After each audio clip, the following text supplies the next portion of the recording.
I was actually born in the Black Horse Inn, was my birthplace. After I was born, shortly after, we moved to Holy Cross. We had a very small farm. It had been hard to make a living on this very small farm. So shortly after, about 6 months after I graduated, I decided to go in the Navy. And at that time, the draft was going on. So basic training was in San Diego. So I went in January. And so I knew I didn't want to go to the Great Lakes for basic, because it's cold. And so that's why I picked San Diego. And basic training, just learn how to be a sailor. Okay. Learning the correct pronunciation of parts on the ship, the head, the deck, the overhead, all the above. I was very fortunate. I got an electrician school right there on the Naval Reserve Training Center there at San Diego, just to be a shipboard electrician. Okay. Work on generators, work on lights, motors. I was an electrician aboard USS Hancock, which was an aircraft carrier. It was stationed in Alameda, which is across the bay, of course, from San Francisco.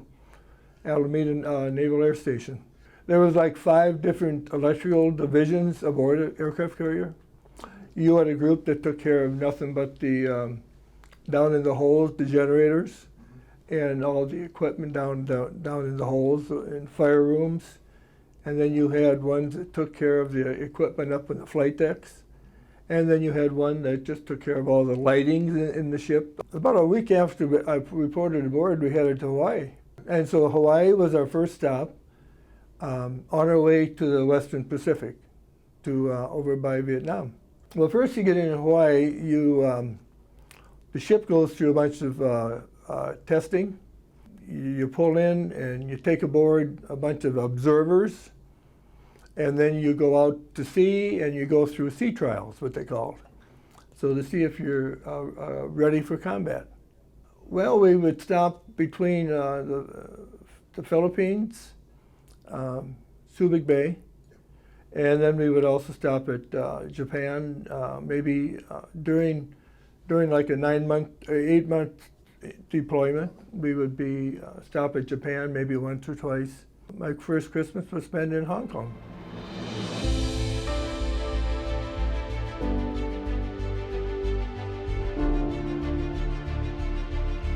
During my first deployment, it was the South China Sea, but that's when they first started bombing North Vietnam. So it was a Sunday morning, beautiful blue sky, laying in my rack because Sunday morning you could sleep in. So all of a sudden, we were headed for the Philippines for some R&R. All of a sudden, you could feel the ship turning, and just literally sideways almost in my bunk. And then our captain got on the loudspeaker saying that we were going to start bombing North Vietnam. 4 hours later, we were on basically what they call on station, Yankee Station, in the Gulf of Tonkin, along with, I think, 3 other carriers. And we launched planes about 2 in the afternoon. And that's when it all started with bombing North Vietnam. We had A4Es, I think they were, little Skyhawks. We had F8 Crusaders. We had A1Es, they were propeller driven. And they had just loaded them things down with bombs like you wouldn't believe. And they were a real workhorse. We had one jet, a twin-engine jet, I think it was A3, that only one of those.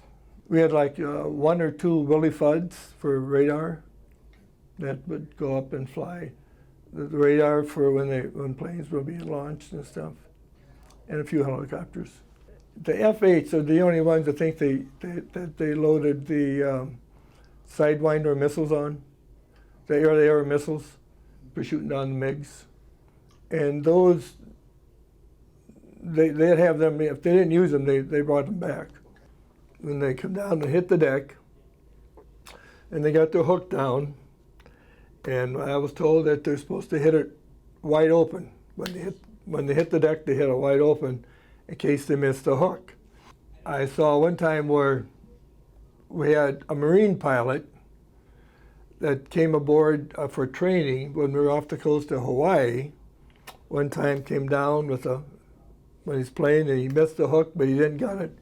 And the plane literally went right on off, plump, right into the water. He climbed out of the cockpit. A helicopter came up, went over, picked him up, and there went the plane to the bottom of the ocean. So after they started bombing the North, your job then you knew what was going to happen when you went over. You were going to go out to get on station. You were going to be out there for, I don't know, 30 days. And you either flew 7 in the morning and 7 at night, or 7 at night to 7 in the morning.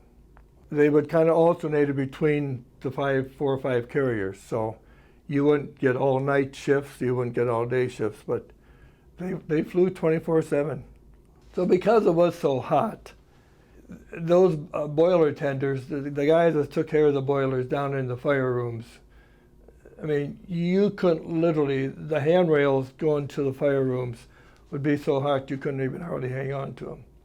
So this one boiler tender, this guy, we had what they call sponsons, which stuck out from the ship over top of the water off the side of the ship.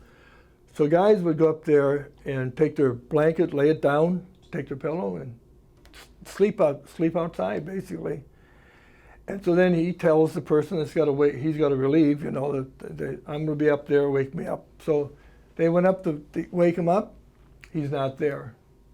This is, mind you, this is like midnight. His blanket's there, his pillow's there. So they put the word out to we always had like 2 or 3 tin cans, destroyers with us, or auxiliary ships for protection. And so they put the word out to them that we got a man overboard, we don't know where he's at. Make a long story short, about, I don't know, 1 o'clock in the afternoon, here one of the destroyers found him. He had treaded water almost for 12 hours. He had on a pair of dungarees and a t-shirt, and I got pictures because I was up there in the flight deck when they brought him. So the helicopter went over and picked him up off of the tin can, brought him back, landed him on the flight deck, and I was right there with my camera.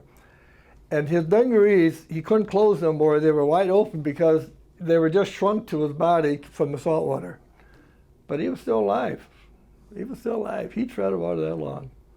The total deployment, we were gone like 7 months from Alameda, from beginning to end. I caught the ship when it made its first one. So then I was aboard 3 years and 3 months, I think, total. So during that time, we made 3 over and backs. So we came back, and I don't know how long we were back, but not that long. But we went back over, and the next deployment was like for 9 months. By that time, they had determined they wanted to keep like 4 carriers on Yankee Station, 4 or 5, I'm not sure. And so then you couldn't leave until you were relieved. USS Ranger, which another carrier, always had boiler problems. They couldn't get them fixed, so we had to stay like 2 extra months. My brother-in-law, Marv Lucan, from Dyersville, Iowa, he was chief boatswain mate aboard USS Pyro. It was an ammo ship. He got his ship about the same time I got my ship, because he was getting reassigned. And he was, at that time, he had probably 16 years in the Navy. When we were flying, launching planes, we would pull back from basically the front line and take on supplies. So you had to take on jet fuel, and you had to take on ammunition. You had to take on black oil, because that's what burned in the boilers, and food, because you're out there for 30 days. One time when his ship passed ammunition to my ship. So here we are in the South China Sea. The supply ship sets its course, and then who's ever going to get the supplies comes alongside of them. They shoot over the high lines, the wires, and then they get the high line going back and forth. And there he was down on the deck. I was out on our deck looking down at him. there was my brother-in-law, and here I was up on my ship. So then we have, of course, they also put across what they call your communication, the sound-powered phones wire. So I got another boatmate on our deck, let me use his. So I got on his and talked to my brother-in-law here at South China Sea. That was pretty cool. That was real cool. And he was a good sailor. He was squared away. My last year and a half aboard my ship, I was in the shop that took care of any equipment related to aircraft. So we had bomb elevators, we had aircraft elevators, we had the arresting gear, we had the catapults, we had all the gas stations that are underneath the deck that they pump the JP5 into the, and then we had you have portable cables where they would plug into the plane when the plane was just sitting there, so the maintenance people could troubleshoot them. And these cables, we'd have to maintain all that. So my shop then was located right up there, right underneath the flight deck, and there was a catwalk there. And that catwalk, of course, went all the way up to the very front of the ship. Part of our entertainment also was the ship had cameras in the flight deck mounted that could watch the planes come in as they came in. So that was on closed circuit TV, and we had a TV in our shop. So we're sitting there one day watching the planes come in, and all of a sudden one landed, and he had a Sidewinder missile that came off his plane. Right outside our shop door, we heard a clunk, clunk, clunk, clunk. That Sidewinder missile landed in that catwalk. And whoever these two red shirt was ordnance. They saw what happened. Two guys came running on over. They jumped down that catwalk, grabbed that Sidewinder, and just threw it overboard. And luck would have it, I wouldn't be sitting here if that thing went off. But that's interesting thing that did happen to me.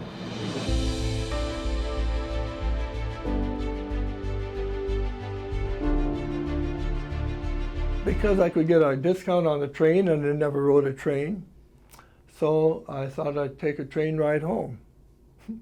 So I wore my uniform, and then I got a discount ticket, and I went from Martinez, California to Cedar Rapids, Iowa.